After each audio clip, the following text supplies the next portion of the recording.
We're here on our final phase of the attic cleanout service. We got here by first initially removing and cleaning out the attic soiled insulation, rodent droppings, and other debris that has been left by rodents and other pests throughout the attic. What we had to do was remove all that dirty insulation, the droppings, clean and sanitize. Then the key to a Versa-Tech attic cleanout service is we then follow up to 3 to 4 times on our traps we set behind to confirm that all of the rodent activity is gone, still clean, and all the exclusion has been done right. That's key because we don't want to blow in insulation and still have rodent activity will come back and soil the brand new insulation our clients just had us put in.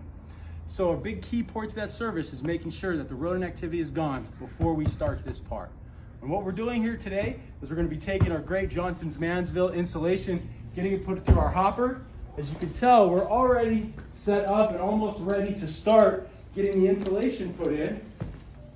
We're going to be blowing in this insulation through our tube, coming right down the hallway and right up into the attic of our client's home here. And this will be keeping them nice and cozy for years and years to come as that insulation sits up there and provides great protection from the heat and the cool of